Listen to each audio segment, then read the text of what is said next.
உங்கள் வீட்டில் இருந்து உங்கள் அம்மா, உங்கள் அப்பா, உங்கள் அண்ணன், உங்கள் அண்ணி, குழந்தைங்கள்லாம் வர்றாங்களாம்.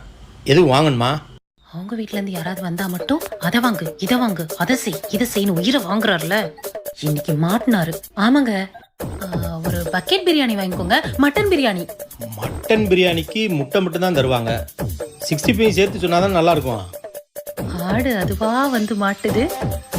ஆமாங்க, 65 சொல்லிருங்க, 2 கிலோ. அப்படியே ஃபிஷ் ஃப்ரையும் சொல்லிருங்க. ஏங்க குழந்தைங்கலாம் பிரியாணி சாப்பிட மாட்டாங்க, அவங்களுக்கு சிக்கன் நூடுல்ஸ் சொல்லிடுறீங்களா? குழந்தைங்கன்னு சொல்கிற, ஐஸ்கிரீம் வேண்டாமா? ஆமாங்க ஐஸ்கிரீமும் சொல்லிருங்க. சரி மச்சான், கேட்டுச்சா? வரும்போது இதெல்லாம் வாங்கிட்டு வந்துருங்க. எந்த மச்சான்? எந்த மச்சானா? உங்கள் அண்ணன் தாண்டி. எங்க அண்ணனா? அவன் தாண்டி வரும்போது ஏதாவது வேணுமா சொல்லுங்க, வாங்கிட்டு வர்றேன். நீங்க ஏன் மாப்பிள்ள அலையிறீங்க அப்படின்னு சொன்னான். வேற எதுவும் வாங்கணுமா சொல்லு. மச்சான் பேரு மதுரை.